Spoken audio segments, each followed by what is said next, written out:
ताज्या घडामोडींसाठी स्वानंद न्यूजला सबस्क्राइब करा आणि बेल आयकॉनवर क्लिक करा। विधानसभा निवडणुकीत रवींद्र चव्हाण यांना मदत केल्यानं उद्धव बाळासाहेब ठाकरे जिल्हाप्रमुख दीपेश म्हात्रे यांनी सूडबुद्धीने माझं नाव घेतलं असल्याचा आरोप शिवसेना उपशहर प्रमुख सुजित नलावडे यांनी केलाय।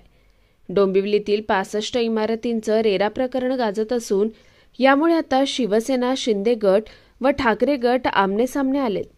तर आपल्या हत्येचा कट रचल्याचा आरोप देखील सुजित नलावडे यांनी केला असल्यानं एकच खळबळ उडाली आहे। कल्याण ग्रामीणसह डोंबिवलीमधील 65 इमारतींवर पालिकेची कारवाई होणार आहे। या कारवाईमध्ये 6,500 पेक्षा अधिक रहिवासी बेघर होणार आहेत। या रहिवाशांचा मुद्दा घेऊन शिवसेना, ठाकरे, शिंदे गटासह सर्वच पक्ष आंदोलन करताना दिसतात। मात्र याच आंदोलन दरम्यान काल शिवसेना उद्धव ठाकरे गटाचे जिल्हाप्रमुख दीपेश म्हात्रे यांनी थेट शिवसेना शिंदे गटाचे उपशहर प्रमुख सुजित नलावडे यांच्यावर 65 बेकायदा इमारतींमध्ये हजारो कोटींचा घोटाळा करणाऱ्या टोळीचा म्होरक्या पोलीस प्रोटेक्शनमध्ये फिरतोय असा आरोप केला होता। दीपेश म्हात्रे यांच्या आरोपानंतर आता शिंदे गटाचे उपशहर प्रमुख सुजित नलावडे यांनीही पत्रकार परिषद घेत या इमारती उभारल्या गेल्या तेव्हा मी जेलमध्ये होतो, माझा या इमारतींशी काही संबंध नाही। मात्र विधानसभा निवडणुकीत दीपेश म्हात्रे यांनी त्यांच्या प्रचारासाठी माझ्यावरती दबाव बनवला। मी त्यांच्या प्रचारासाठी गेलो नाही म्हणून त्यांनी बैठक ठेवत मला जीवेठार मारण्याचा कट रचला आणि धमकी देखील दिली। काही कार्यकर्त्यांकडून मला ही माहिती मिळाल्यावर मी पोलीस स्थानकात त्याची तक्रार करत त्यांच्याकडून वाचवण्यासाठी पोलीस सुरक्षा घेतली। आता या इमारतीच्या आड दीपेश म्हात्रे मला अडकवण्याचा प्रयत्न करतायत, तसेच माझी हत्या करण्यासाठी माझं पोलीस संरक्षण काढण्याचा प्रयत्न करतायत। ही सुरक्षा निघाली तर ते माझी हत्या करतील असा आरोप नलावडे यांनी केलाय। एकंदरीत 65 इमारतीवरील कारवाईमुळे शिंदे गट आणि ठाकरे गटांमध्ये मात्र चांगलीच जुंपली आहे। मगाशीच बोललो की दीपेश म्हात्रेंनी जे वक्तव्य केलं ते खूप बेताल वक्तव्य आहे आणि आपल्या अकलेचे तारे त्यांनी खरं तर तोडलेले आहेत की अर्धवट ज्ञान, बुद्धीचा अर्धवट वापर असा करून कुठेतरी त्यांनी वक्तव्य केलेलं आहे की कुठेतरी सुजित नलावडे याचा काटा कसा काढता यावा, सुजित नलावडेचं करिअर कसं बर्बाद करता यावं याच्यासाठी त्यांचा हा केविलपणा, निष्फळ प्रयत्न होता कालचा।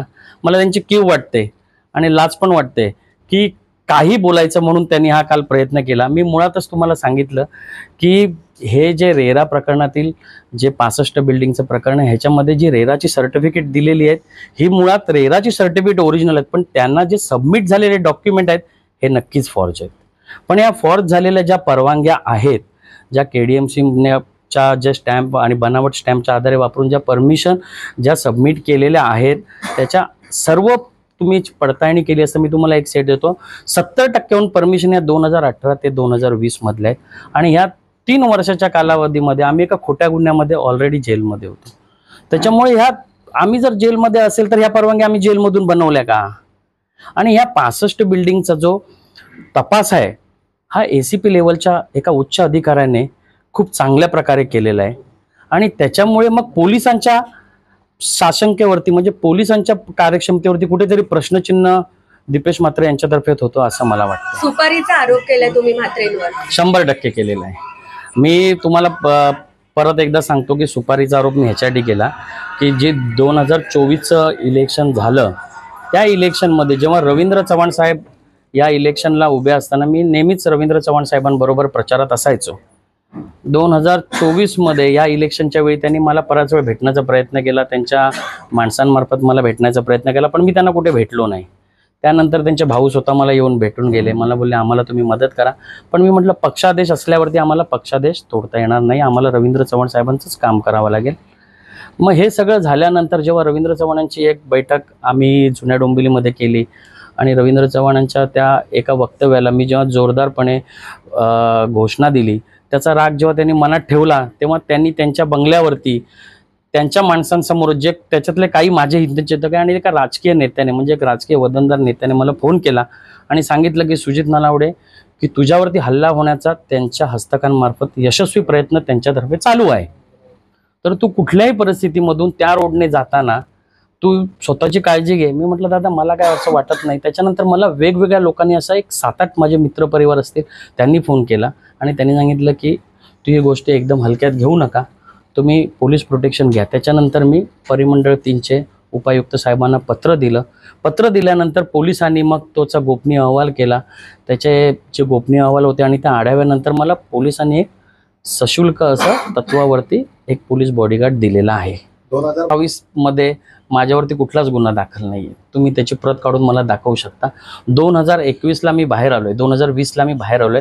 त्याच्यानंतर आजतागत माझ्यावरती कुठल्याही प्रकारचा गुन्हा हा माझ्यावरती दाखल नाही आहे. म्हणून पुढची भूमिका काय असणार आहे? नाही, माझी पुढची भूमिका आता मी तुम्हाला बोललो की माझी पुढची भूमिका हीच असणार आहे की मी त्यांच्यावरती अब्रू नुकसानीचा दावा दाखल करणारच आहे. आणि जे वरिष्ठ नेते मंडळी आहेत, भारतीय जनता पार्टी झाले, आमच्या युतीचे झाले, सगळेच झाले, सगळ्यांना मी भेट देणार आहे आणि त्यांना हे मी सांगणार आहे की असे खोटे गुन्हे दाखल करून हे कुठेतरी आमचं खच्चीकरण करण्याचा प्रयत्न करत आहेत का, किंवा मग दिशाभूल पक्षाची करण्याचा प्रयत्न करत आहेत का.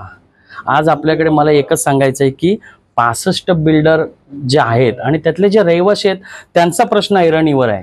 तर तुम्ही त्यांच्या प्रश्नांवरती बोलायचं पाहिजे. त्याला राजकीय रंगरूप देऊ नका, कुणीच द्यायला नाही पाहिजे मला असं वाटतं. आणि बघा, मला असं वाटतं की ही जी लढाई आहे ना, ही कोणी अस्तित्वाची लढाई असं घेऊ नये. ह्या लोकांना न्याय मिळाला पाहिजे, मला असं वाटतं. कुणाल म्हात्रे, स्वानंद मीडिया, कल्याण.